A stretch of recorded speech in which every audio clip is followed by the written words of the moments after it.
All right, so what's the best type of entity you should choose? I mean, what kind of type of entity gives you the best chance of getting the most financing? Well, that's exactly what we're going to decode in this training. We're going to take a look at LLCs. We're going to look at sole proprietorships. We're going to look at everything you need to know, what to avoid, and how to structure your business the right way right from the beginning to be able to get maximum funding from lenders and from credit issuers. We got a lot to cover, so let's dive in.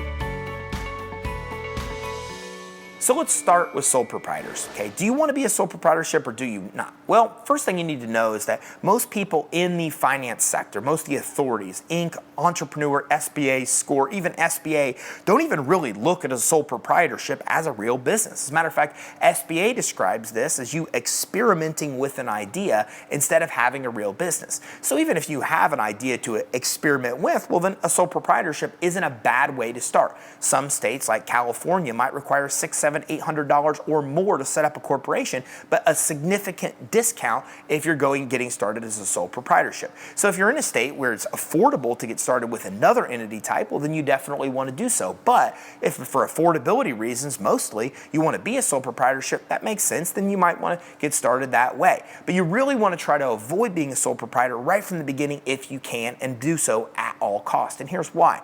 Because like I said, lenders, credit issuers, authorities like SCORE, SBA don't even really see sole proprietors as real entity types. And the other problem is you have all kinds of liability you're taking on. Now, don't get me wrong, I'm not an accountant, I'm not an attorney, and this isn't legal or accounting advice. But the reality is a sole proprietor, when you are that entity, you are the business, which means if the business ever gets sued, well, you get sued because you are the business. That oftentimes also means that the profit loss of the actual business gets carried over to your personal taxes. There's just a lot of things to keep in mind as a sole proprietor.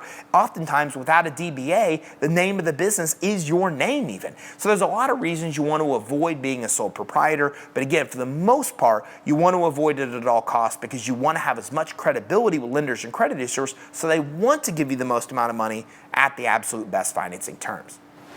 So let's talk about LLCs. Do LLCs make sense? Well, yeah, they can help you in a lot of different ways. The first thing to know is an LLC isn't even an official entity designation with the IRS. As a matter of fact, an LLC can kind of be layered on top of other entity types. So you could actually be a sole proprietorship and have an LLC layered over that and give yourself a lot of credibility because now you're an actual LLC. Or you can set yourself up in some states as an LLC or use that LLC as an overlap for even being a corporation. But an LLC is a great way to go because a limited liability company, which is what an LLC does, just what it sounds like. It limits your liability. Now again, I'm not an accountant, I'm not an attorney, and this isn't legal or accounting advice, but an LLC will help make it easier for you to not be personally liable for a lot of the things in your business. It creates some kind of limited liability with you and separates you from the business liability wise, and it makes it way easier to get credit and financing because having an LLC makes you look like a significantly better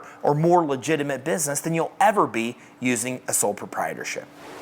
So let's say you're a sole proprietor now. Well, when do you change? Well, the answer is as soon as possible. Like I said, a lot of the reasons people choose to be a sole proprietorship is just because in states where it's too expensive to choose another entity type. Whenever you can, you want to switch over to at least an LLC, if not another entity like a corporation. And this can easily be done directly with your Secretary of State by just doing your upgrade of your records there. If you're confused or don't know how to do it, then you can contact your Secretary of State, or you can even work with an accounting professional in your state that can help you do it as well.